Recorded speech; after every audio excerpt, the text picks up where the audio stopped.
This is why I had you guys go to this URL, because this actually says I want to load the random page, but I want to load it via that front controller, and that loads Symfony with debug set to true. Okay? And then to set debug to false, it would look like that. Now, if you're wondering, wait, when I deploy my application, do I have an app.php in the URL? Like you should be thinking that. You don't. Why don't we have to have an app.php in the URL? Bingo, because of rewrite rules. Because if you use Apache, you have a rewrite rule, an htaccess file or something similar that says, if you don't have any file listed there, then execute app.php. So there's two things that I just sort of messed up for you guys. The first one was that in preparation for the workshop, what the Netgen guys, what they did very nicely when they set this up is they actually changed the .htaccess file to make app_dev.php the default. So if you came to my Symfony basics, you guys were just going to sfbasics.easysc, but in the background, the rewrite rules were actually executing app_dev.php. So on day one, you could have gone to that URL, or sorry, you could have gone to this URL, or you could have left the app_dev.php off, and it's actually exactly the same. So when I had you guys undo your changes to your code base, because I wanted you guys to undo your changes and then switch to this branch that I had prepared for this, when we undid our changes, we also undid that file, which was the problem. Okay, so that's why we had to change our URL. Another thing is, if you look inside this file, those two lines I had you comment out are security things that basically say only allow local requests to hit this debug controller, because what happens is people deploy this file accidentally, and then you expose all this information. So by default, it has a little security check. You guys are using a virtual machine, so it looks like you're not coming from local, so you just comment that out temporarily. Okay? So that was problem number one. Problem number two that we did was when I had you guys run that, there was a command, like a git reset command that we ran that said undo all of the changes. But it also said kind of delete all untracked folders, which I did not think about that part. This was the part I messed up. So in any project that uses Composer, where does Composer download things to in your project? Vendor directory, yeah. And I think most people are using Composer. So before we started the training on day one, we had already run Composer install. And so the vendor directory was already populated with things. And this was good. When I had you guys run that command, it actually blew away the vendor directory. It also, the reason we're getting that bootstrap.php.cache weird error, that's a file in Symfony that's not really important, but it's kind of like Symfony's bootstrap file, and it's actually built by the Composer process. So we also deleted that.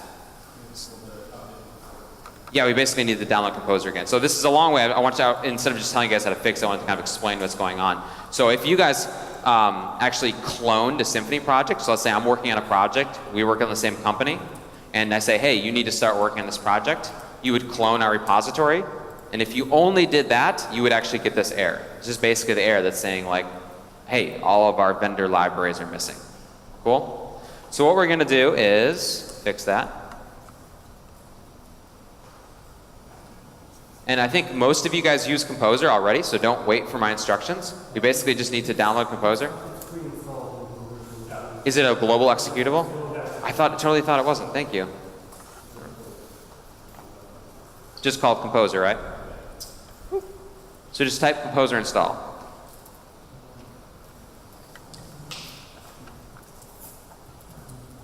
Let's do Wi-Fi.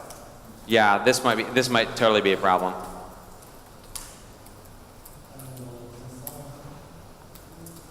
So try that. This may cause a problem because we're all doing it on Wi-Fi at the same time, so I apologize. I did not mean for us to undo our vendor directory there. So that was my fault.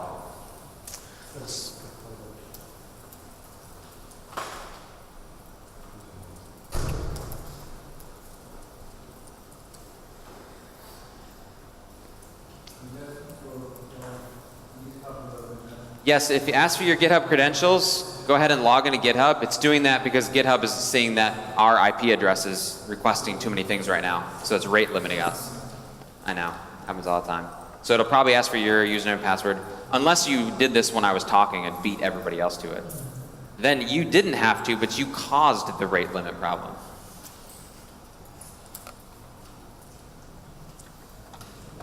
Nice. So that's working. How many of you guys know what composer post-install commands are? Yeah, a couple, yeah. So while you are watching this download, very exciting, if you want to, you can open the composer.json file. Most of you guys are using Composer, so you know in composer.json we have a require key. It lists all the libraries that you need.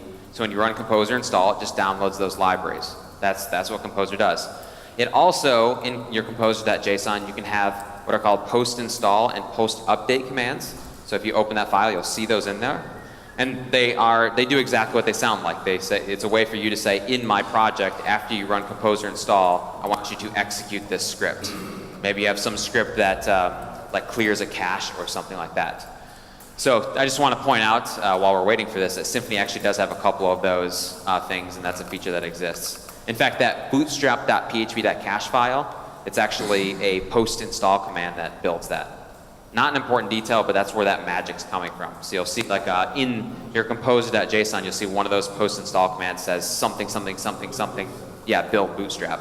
And that's the file that's doing that. All right, this is already working for some people, so I'm going to actually jump into what we're doing. If this isn't working yet for you, that's okay, because you can start coding and it'll finish in the background. And if you are not downloading or have even bigger problems, then just let us know. By the way, the slides are in your project like I normally put them. They're in a slides 2 directory. The slides directory is from day 1. Slides 2 is what we're doing right now. So you can just open step 1 is 0, 1. So you can open that. Most of these have little extra credits things as well. All right, so what we're going to talk about is Symfony commands. It's like a really, really cool feature. It's when we run the PHP app/console, router debug, container debug, it does things. We're going to add our own command into that. Okay? And this is something that you can do very easily in a Symfony application, but you can also do this outside of Symfony. So if you just have some tiny little script you want to write, you could just bring in one small piece of Symfony. You could actually have just a single PHP file that is its own little command line application. So everything we're doing is in a Symfony project, but it could work outside of Symfony. For example, Composer uses the same stuff for all of its Composer install, Composer update commands. All right, so for the first part here, I'm going to have you guys not type a lot, but do what we love to do, which is copy and paste. So if you go to this URL there, that's a link to the Symfony docs. The first section is called automatically registering commands. Basically, there's one big code block. I want you guys to copy that code block into your project. And the end goal here is this will actually create a new demo:\greet command. So you'll be able to say app console demo:\greet, and it's going to say some stuff. Now, when you copy that into your project, it's not that you are going to have to modify a few things. Like in the example, I think the bundle is called like Acme Demo Bundle, and in our project it's called App Bundle. So you guys remember that your namespace of your classes always matches your directory structure. So we're copying this into a slightly different directory structure, which means when you copy this, you'll need to change the class's namespace to match our actual project. Once you have this working, I'm not going to point out all the details of what's going on, but clearly there's a method on top of this class which defines its name, because you see something that says set name demo:\greet. There's also ways to set up arguments and options, and we can see that ivo, the passing the name, is called an argument, and then you can also have options, which are like --yell or --something. Right, so and we all know this is how all commands work. You're able to execute a command, maybe pass some options, and pass some arguments. So this is just a really nice way to be able to handle the input and also kind of put out some outputs. So the idea is fairly basic. If you have that working, I believe I have some extra credit on the bottom of this one.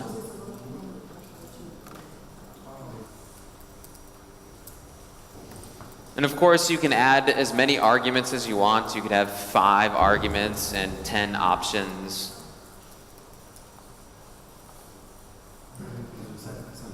I'm going to keep going. We're going to start adding some more stuff to this. If you're having any issues, let me know, but I think almost everyone is done.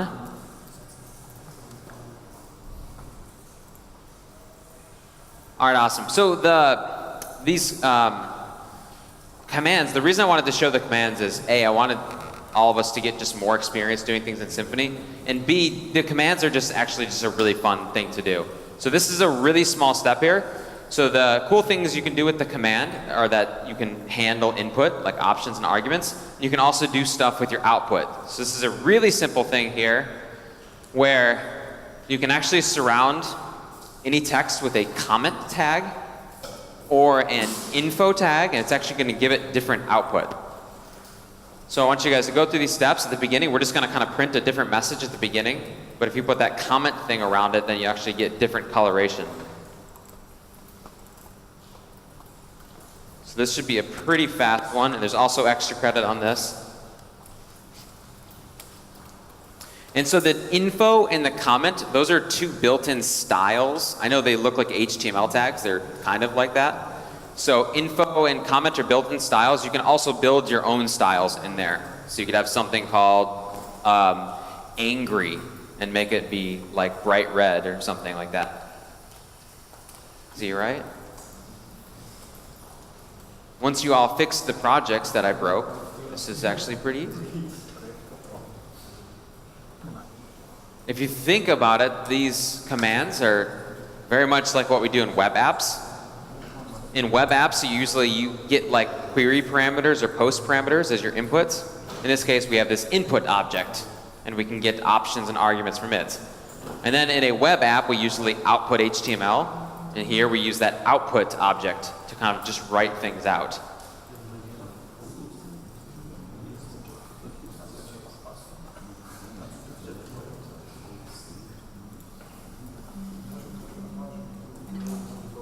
All right, next. So that was easy. Just wanted to kind of show that. Again, these slides are in. If I'm going too fast, these slides are in there. If I'm going too slow, you can totally work ahead also.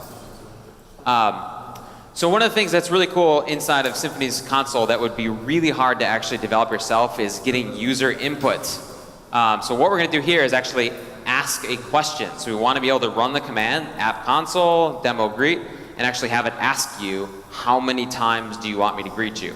And then we can type 10, and it's actually going to loop over those and print out our greeting 10 times. So really easy, right? Except how would you develop this in flat PHP? It actually would be quite hard. But with this, it's fairly easy. So how do you do that? I'm not going to show you, but I'll give you guys a hint. This bit.ly down here takes you to a spot in the Symfony docs that talks about the question helper. So the basics of the command are you have an input and an output, but then on top of that, Symfony adds lots of other little helpers. One of them is called the question helper, which is something that helps you ask questions to your user. So at that URL there, you'll see it talk about the question helper. And I have extra credit on this one as well, but you guys can see when you go to that question helper page, the question helper can do all kinds of crazy things, like autocomplete, where you're typing an answer and it's actually showing you a list auto-completing. You can select things from lists, you can validate, so that I think that's actually the extra credit is if you type a word to say, hey, that's not a number, and ask you again. So ask that question to the user, use that number, and then loop over it. Or type in a word and watch your application explode, unless you program for that.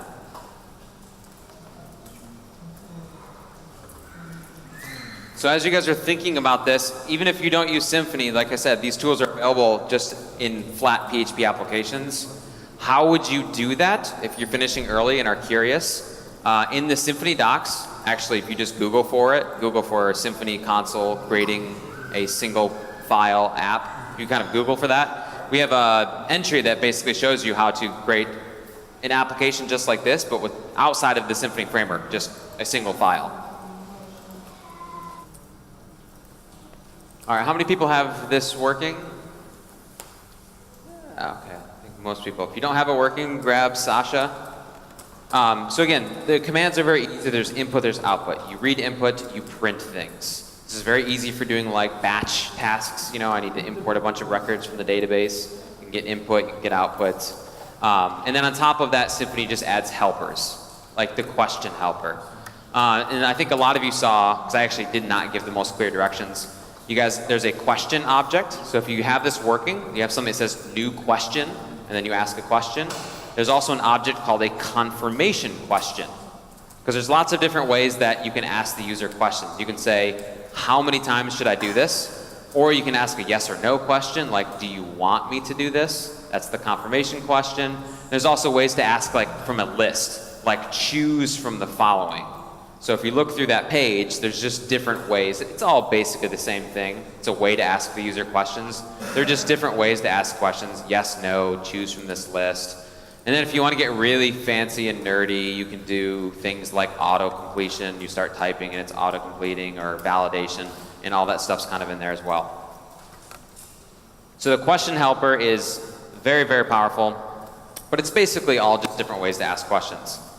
So this is one of my favorite ones, and I'll admit that there's not always the best business case to do this, but it's really, really cool. So one of the things you could do, and I actually do this problem, is a lot of times you may be using a custom console command to do database import. So for example, if I have a client that sends me an Excel spreadsheet with 10,000 rows, and I need to add this to my app, I'll write a custom console command that will do that, and of course it will take 5 minutes, 10 minutes, 2 hours, however long it takes. And during that, I want to be able to give some sort of output that shows, hey, I'm not just frozen, I'm 15% of the way through so that I don't lose hope. So that's what we're going to do here. We're going to fake our, so imagine that we're doing some giant database import that's going to take 2 hours. So we're going to fake that, because we don't have 2 hours. So we're just going to add a little for loop. In fact, to make this much more realistic, I'll add a comment. There we go. Makes sense? And if you just do that, you should run it, and you'll see. And you can put this at the top of your execute function or at the bottom of your execute function. I don't care. We're just kind of faking doing lots of heavy database import work. And if you only did that, what would happen? You'd run your command. It would work. It would just kind of it would pause for a couple of seconds. And then similarly,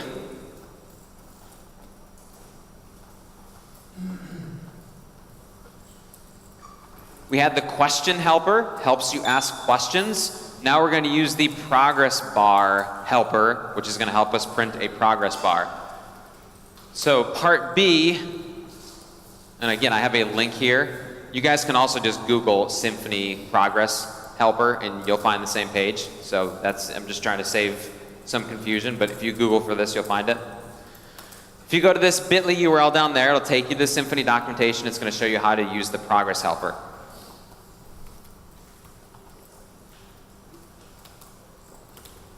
Again, our goal here is that we actually get feedback, something that goes 1%, 2%, 3% as it's going through that process.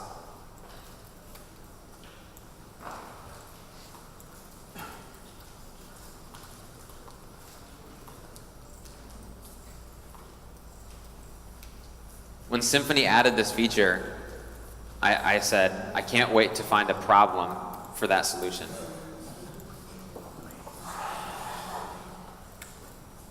So I have this loop going over 100 times. Obviously, in a real example, it would be going over however many times there are Excel spreadsheets, rows in your Excel spreadsheet. When you create the progress object, you'll notice that it takes an argument, which is how many things do I need to go through. So you want to make that, in our example, you want to make, when you make the progress bar, you want to make sure that it gets set to 100. But in a real project, you would query the database or something, or open the Excel spreadsheet and count the rows and use that count as your arguments to your progress bar.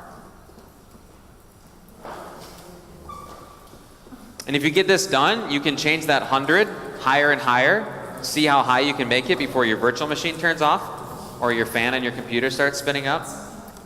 We'll see who's got the most powerful computer. What's that? Change it to 1,000,000? Just to mess with you. What? A what statement? Oh yeah, you'd have to take off the use sleep statement. Thank you. And then, or you could replace it with a file set contents, file put contents, and then fill up your hard drive. All right, how many people have that working? Yes, awesome. All right, so we have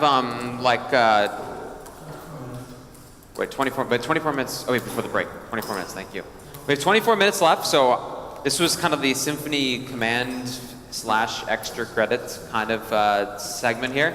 So we're going to stop with command stuff right there. Hopefully you guys get it. There's really not much else to show because it's fairly simple.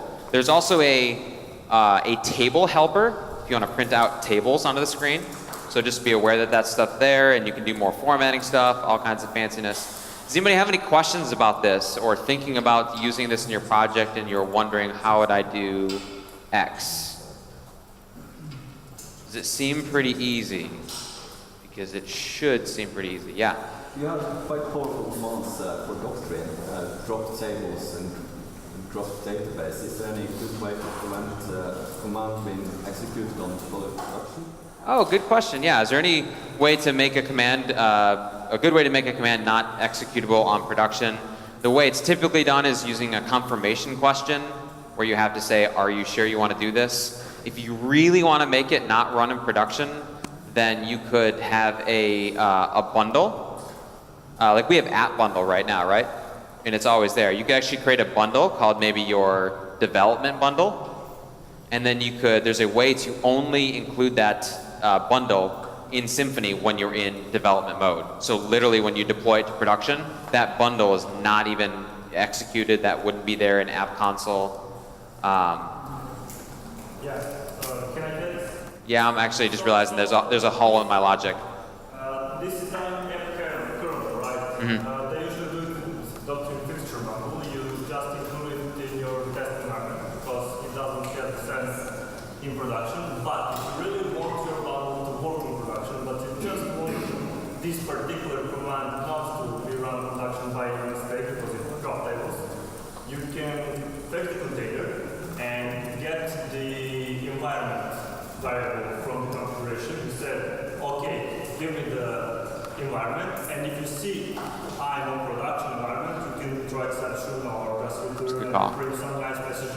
Okay, you can never run this on production. So in the command, you have access to all of the configuration, all parameters, and you have a parameter Symfony, it's kernel environment or something like that. Yeah. That can be tested. Usually tests dev or roll, right? Yeah. Or you can read something from your parameters file. Yeah, we didn't show. You guys remember people that were in my Symfony basics, like in Symfony there's this container that's full of lots of useful objects. And I always said if you have access to the container, you have access to everything. We didn't show it here, but on the original page where you guys copied this command from, if you read down to the next section, it shows you how to access Symfony's container object. And so that's actually, we're talking about reading the environment or reading some sort of configuration you have set up. You do that through the container. You can actually extend container aware commands to Wi-Fi. That's what you do, yeah. So there's a little code down there that shows you how to do this. Just set this container and you have the entire container. So you can do whatever you want. Fetch services, send emails, whatever. Drop a database table. Yeah. Whatever you want to do. If you're using console component with Symfony, it's worth mentioning that you can do all of this without Symfony. So console components is independent from bundles or whatever. So you can use it inside your plain PHP project or silence application, whatever. It's totally independent. Yeah, all the commands that you see in App Console, this is something Sasha reminded me to say earlier. So if you just run php app/console, nothing, it prints out all the available commands. All of those come from some bundle. So if you ever want to do something similar to one of those, you can actually just find the core class, which will look exactly like your class, and figure out what it's actually doing behind the scenes. Also, if you bring in an external third-party bundle, it may also bring a couple extra, and that's pretty common as well. All right. going to skip around a little bit. Okay, totally different topic. So what we're going to do is, I have one other little exercise we might get to, but this is a really important one. How many of you guys used Symfony before this week? Okay, how many of you guys used Easy Publish before this week? Easy Publish 5 before this week? Still same amount, okay. This is good. So one of the most common things that you're going to do in Symfony or Easy Publish is need to bring in a third-party bundle. So we're just going to walk through that process. It's fairly easy, except that usually the authors of bundles love to give you confusing instructions, like worse than the instructions that I give you guys. You know, it's like old and outdated, and if you know Symfony, you're like, yeah, no problem, I know how to install a bundle, but if you don't, you're reading their directions being like, what the heck are they talking about? So in sort of eating our own dog food, we're going to install a bundle called KnpTimeBundle. This bundle, what it does is it gives you a function in Twig that allows you to like print out a really pretty date. Like let's say we have a blog and we have a date on the blog that was like 2 hours ago when it was posted. This does something where it says like posted about 2 hours ago. You know how the relative time thing, about 5 minutes ago, about 2 minutes ago. So it gives you a Twig function that transforms a date time into a nice cute string. It's a very simple bundle. It also has documentation that is kind of crappy. So it's a really good example. So I'm going to have you guys run on this. I'm going to give you no more instructions than those instructions there, because I want you to actually follow through the documentation, and then I'll come around and help you guys get through this process. And I didn't give you a URL because I just want you to Google for that. As we get better and go through more and more stuff, I give you worse and worse instructions because you guys know more and more.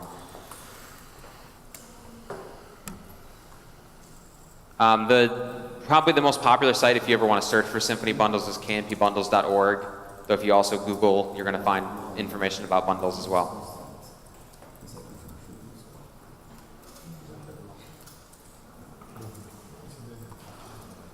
And of course, step one is always to bring a library in via Composer. And that's what you'll see in there. Either if you're bringing a library in into any project, it's always going to come in via Composer. So that's not special to a Symfony bundle or an Easy Publish project. That's just how we do things these days.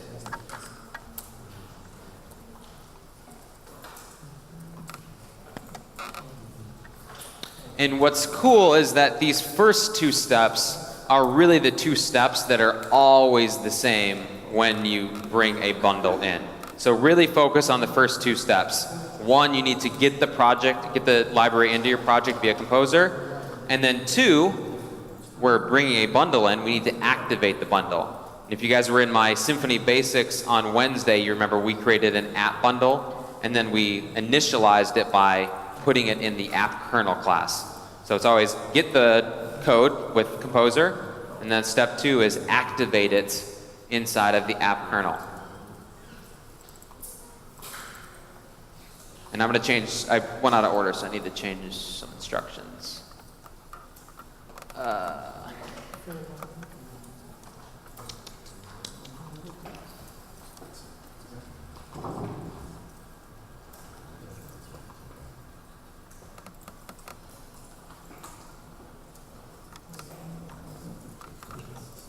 Sorry guys, I'll be right back there.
Yeah, if you have questions, definitely ask. I'm giving you guys very abstract instructions on purpose.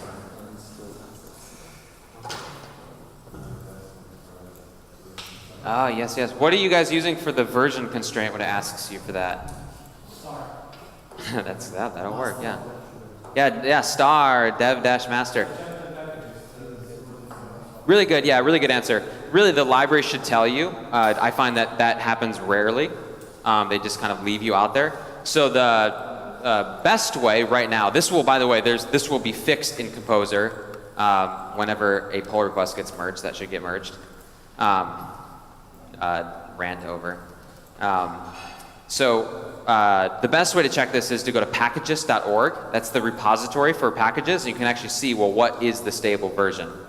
I know that's a little bit of extra work. This will get fixed where it will automatically choose the version for you. Right now, you can say dev-master. Or you can say, if you looked it up in Packagist, you'd find that the best version to use is tilde 1.3. So when it asks you about the version, do tilde 1.3. Again, how would you know that? The bundle or the library should really tell you, but a lot of them don't. So you need to actually either go to Packagist and look up that library and say, hey, what's the latest version? Or you can go to their GitHub repository, and same thing. You can click on releases and say, okay, what are the releases? Oh, there's a 1.3 version, so that's the version that I want to use.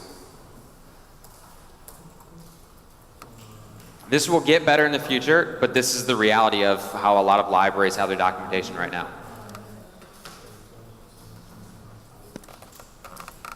Composer, when you do the Composer require, it will take a few minutes. Composer is quite slow when it's adding a new library.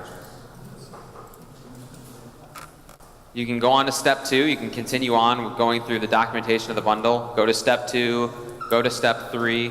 Step 2 and step 3 are actually things that are mentioned in the README. So I'm just clarifying those, but steps 2 and 3 are in the README. And steps 4 and 5 are specific to our project, where I say, now that we have this bundle, let's actually pass a date into our twig template and then render it. If you were at my Symfony Basics, we had a greet controller that we were playing with. If you weren't at my Symfony Basics but use Symfony, then you'll notice we have a single controller in our project. What I want you to do is go into that one controller and pass a date into your twig template so we can actually see if this is working.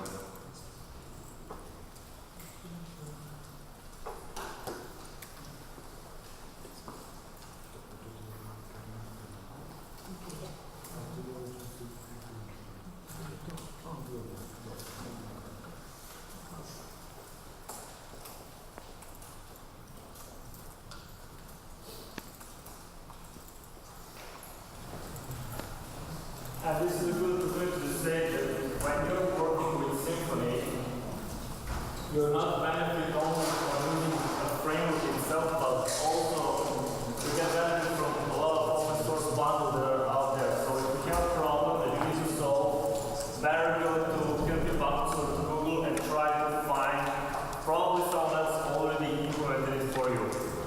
And this is one of the killer features of Symfony actually. There are a lot of useful bundles that you can easily integrate into your project, and it usually goes like this. You download your Composer, you register it up kernel, add some configuration, and you're ready to go. It's already in your application, ready to use.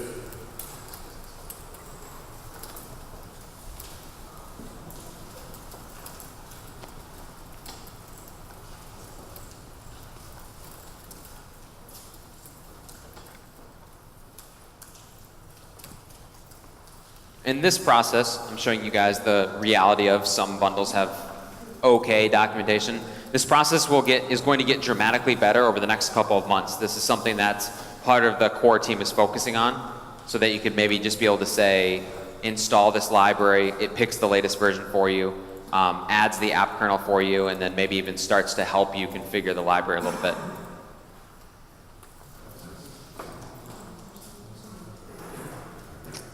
How many of you guys have created a twig extension before? Oh yeah, that's funny. No, we didn't actually use it. Yeah, that's funny. A Twig extension is like a Twig plugin, and if you want to add a custom function or a custom filter, your own functionality to Twig, you do it via Twig extension. So the fact that we have a new function here called time_diff, we know that that bundle must have brought in a Twig extension to give us that. So if you want to see what that looks like, you can just go into that bundle and just find the Twig extension, and you can actually look and see how this is actually implemented. So what directory was this bundle downloaded to?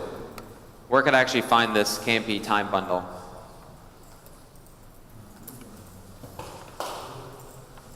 I know some of you guys know. I know you look like you know. Below vendors, then something with KNP. That's right, vendor/KNP. Vendor they gave. And then something with time in it. That's right. Oh yeah, you described that perfectly. Because this is called KnpTimeBundle, it's going to be vendor/KNP or something like KNP /TimeBundle or KnpTimeBundle, something like that. So vendor/KNP/KnpTimeBundle. That's where you'll find the bundle. And inside of there, it's actually quite small. You can very easily find there's a class. I actually don't know what it's called, but there's a class that gives you this time diff functionality. So we have like 1 minute left, and I didn't want to rush through this. I had some other things that we were going to do if we had full 3 hours, but this was the most important thing, so I sort of skipped out of order a little bit. So if you have this working, you can go get coffee, but I also invite you to actually look through the core code, look through this bundle, see how things are working. If you are interested, the one other big thing that I did want to do that we're not going to do is actually create our own Twig extension and see what that looks like. But you guys actually have the code in your project anyways. So if you're curious and want to look, one of the branches in the project has the code for it. In fact, if you look at the slides to directory, we basically skipped steps 5, 6, 7, and 8, I think. And those were 5, 6, 7, and 8 were the steps to create the Twig extension. Yeah, 5, 6, and 7. And if you go to that URL up there, that's the URL that will tell you kind of like which branch you can change to kind of move around the code and kind of take a look at things. What's that?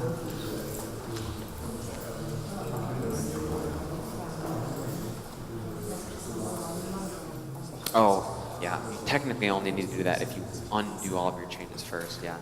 Yeah. Awesome.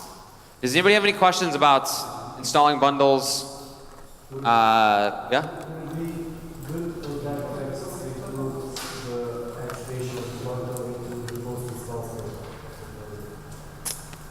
Say that again? Would it be yeah.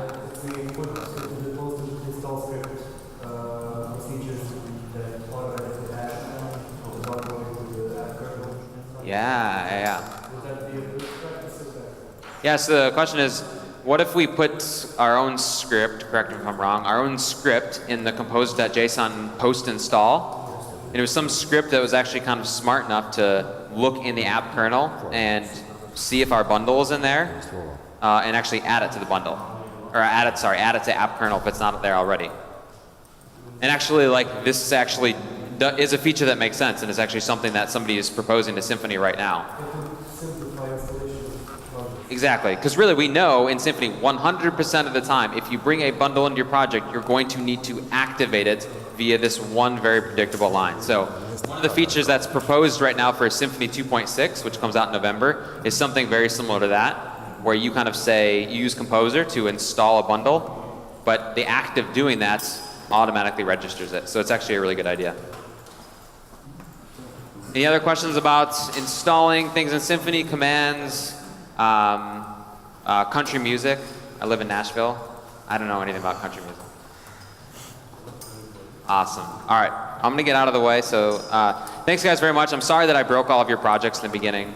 Hopefully you learned something by letting me do that. So cool. And we're gonna do MongoDB after this, and yeah, we're gonna do MongoDB after this. So I'm gonna steal the rest of that beer and have it. Cool. All right, thanks guys.